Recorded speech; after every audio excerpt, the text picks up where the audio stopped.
More important than debating gentrification versus verticality versus sprawl is who are we providing this housing for? What matters to them? And most especially, how does this affect the community that such developments are going to be implemented? Remember when I suggested that physical planning ministries should start informing and educating the public about physical planning instead of assuming that everybody knows and understands physical planning. I am glad that same thing is what is being done for the tax reform.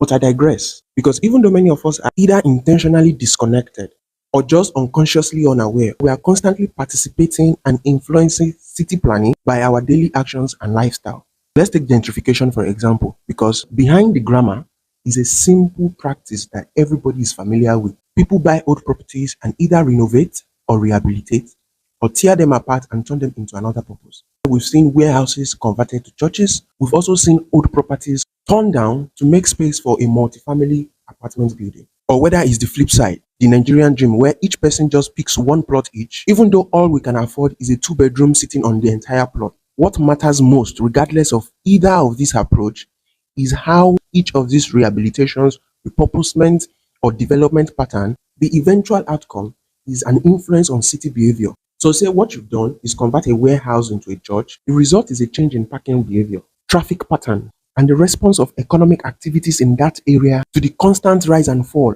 of human activities on a weekly basis or in a daily basis.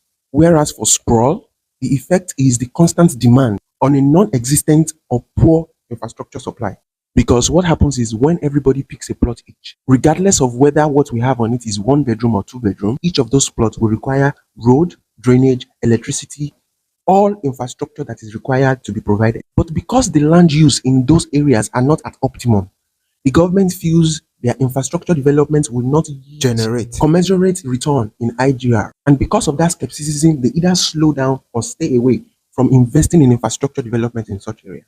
So apart from the high depletion of land, the result of sprawl is the inefficiency loop of infrastructure development.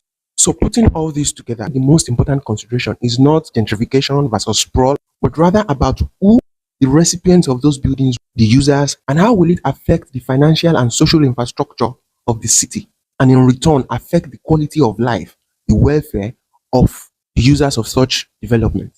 So why should we care more about the development pattern and not about the people it is meant to serve? My only hope is that this serves for another call for the government through its planning agencies to take seriously public sensitization, information, and awareness about the details, the responsibility, the rights and privileges of people towards city planning and urban development. I hope this helps.